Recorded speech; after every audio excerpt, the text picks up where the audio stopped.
When I go out to eat, there's a few things on a restaurant menu that absolutely stop me in my tracks, and I have to order it. And today's recipe is just that. If you're in the mood for seafood and you don't want to break the bank, then this little neck clam recipe is exactly what you need. Meet me in the kitchen, let's make it happen.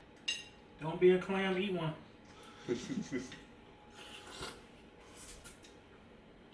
Yeah. All right, guys, first things first, when you get your little neck clams home, you want to go ahead and clean them up. The best way to do that is to soak them in some cold salted water for about 30 minutes. During that 30-minute soak, the sand and grit that can sometimes be in clams will start to work its way out, and then you can give them a good scrub. So about a tablespoon or so of flaky kosher salt, cold water until the clams are submerged. Just get in there with your hands and move them around a little bit. Any of the clams that are already open, you want to discard those because you can't eat those. And then if they don't open during the cooking process, you want to discard those as well. Clams are relatively inexpensive considering how much you can get and how many people you can feed. With the 50 count right here is between $12 and $15 per bag. So you can get a whole meal, feed 4 or 5 people with this as an appetizer, or serve it with pasta and have a whole meal, some good fresh seafood for 15 bucks. So after your 30 minutes soak, you want to go ahead and rinse them over cold water about 2 or 3 times, and then you're going to grab either a bristle brush, an old toothbrush, or a rigid rag that you can kind of just give them a good little scrub. Make sure there's no sand or barnacles or anything that you don't want to eat. Just make sure they're nice and clean. Just take the extra step to have yourself a good meal. It might be a little bit labor intensive, but when your guests come over and say, hey, what can I do to help? Put them on the chores that you don't want to do. At my house, that's things like peeling potatoes, grating cheese. And this episode is sponsored by DraftKings. For new customers only, new players can sign up now and get $50 instantly in casino credits when you play just $5. With DraftKings, you have access to all of your favorite real money casino games right at your fingertips. You can choose from over 300 real money games, from slots, blackjack, roulette, and live dealer games whenever you want to. With more real money games added regularly, DraftKings Casino is changing the game with new ways to play. DraftKings Casino has awarded over $100 million in jackpot winnings, and they have a super wide selection of exclusive DraftKings slots and blackjack games you can't find anywhere else. If DraftKings Casino isn't yet available in your state, check out DraftKings Daily Fantasy app, where you have a shot at winning cash prizes all season long. So head to the DraftKings Casino app right now, sign up using the promo code MAKEITHAPPEN, and play just $5 and instantly receive $50 in casino credits. That's right, DraftKings is giving new casino customers $50 in casino credits when they sign up using the promo code MAKEITHAPPEN and play a minimum of $5. And scrubbing clams. Next up, it's time to go ahead and prep our shallot, garlic, and parsley. You can use onion if you can't find shallot, no big deal. You could also use minced garlic or the garlic paste that you see me use occasionally. Roasted garlic works great for this recipe, but today we're gonna dice up some fresh garlic. 1 shallot, a couple tablespoons of minced garlic. You're going to slice your shallot the same way you do an onion. Leave the root intact. And then just a nice fine dice on the shallot.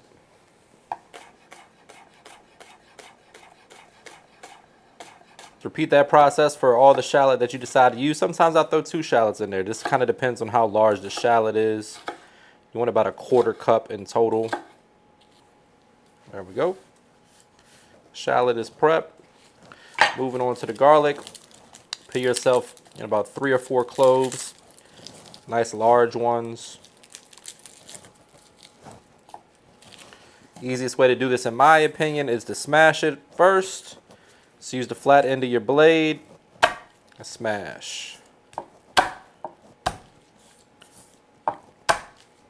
Don't have to hit it too hard unless you're having a rough day. Take it out on the garlic. And then the skin just peels off real easy. I'm going to chop this little end piece off. And then a fine dice on the garlic. Last but not least, we're going to prep our parsley. And just a nice fine dice on that.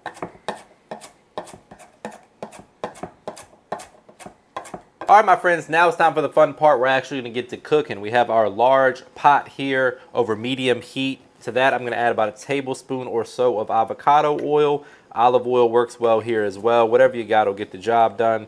Next, we're going to use some pancetta. If you don't have pancetta, you use bacon. Beef bacon is a solid substitute here as well for the no pork folks out there. 8 ounces in total. This is going to add a little bit of saltiness, just some great smoked flavor. Just open her up. And then we're going to take some time, like I said, medium, maybe even medium low, and take the necessary time to let this render and get crispy, because that pork fat or beef fat, for those of you that are using the beef bacon, is going to flavor the rest of this dish.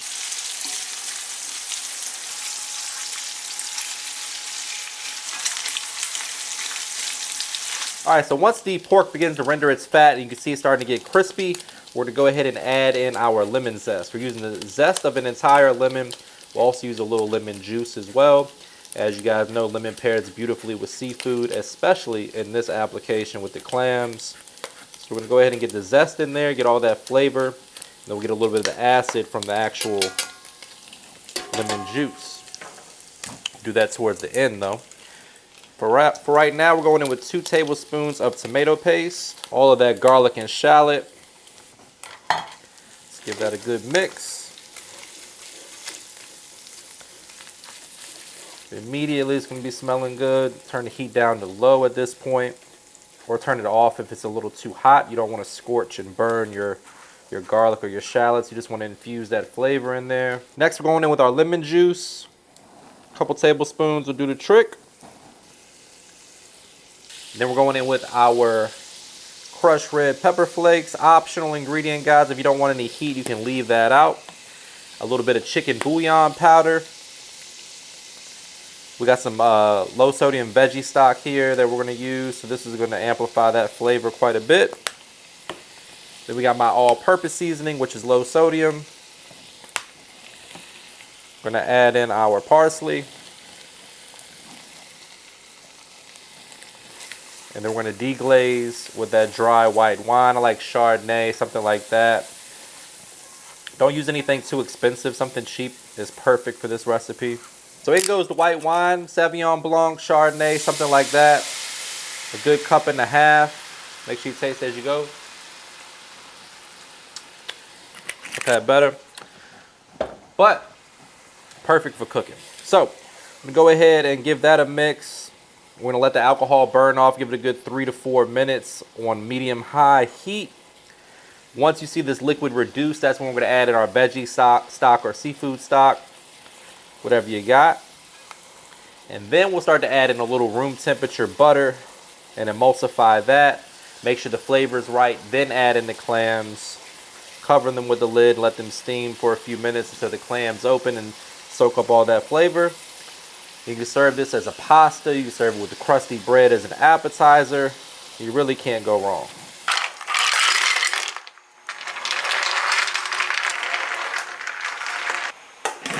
All right, guys, so once you see that most of the clams are, at least 80–90% of them are open, what I like to do is kill the heat. I'm going to cover them with a lid and just give them a couple minutes to kind of soak up all that flavor before we plate them up. It'll also give a little bit of more cooking time for the ones that aren't quite all the way there. That's why I said stop it at about 80–90%. Give that other 20%, maybe 10%, a little bit more time to finish. Last but not least, it's time to present this. So what I like to do is get like a shallow-ish bowl like this. Big enough for probably 4-ish servings, depending on how hungry everybody is. Then we're going to grab our serving spoon here. And first things first, I want to get the actual clams in there and arrange them a little bit. And then we'll grab a ladle and be able to spoon in as much of that delicious broth that we made as we want. Now, again, you can serve this with a little buttered noodles or a side of spaghetti. You can plate this up with the pasta. However you want to do it. A little crusty garlic bread as an appetizer. There's a number of ways that you could execute this.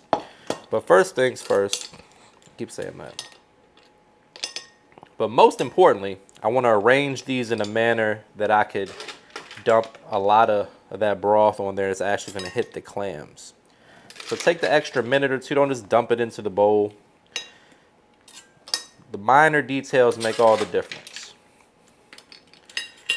So if I'm serving this at a restaurant, this is about a serving size right here. All right, guys, now it's time to go ahead and plate this up. A little extra parsley for garnish. Plenty of that broth for your noodles or your bread, whatever you decide to use. Or I drink this with a spoon if we're being honest. My favorite part of the job is time for the taste test. But before we do that, please take a quick second to subscribe to the channel. Make sure you hit that bell to enable notifications as well. All right, folks, moment of truth. No spoon to drop. No plates to be broken today. That's how it's done right there, though. Get a little bit of broth up in there. Plenty of that pancetta. Then it's bottoms up.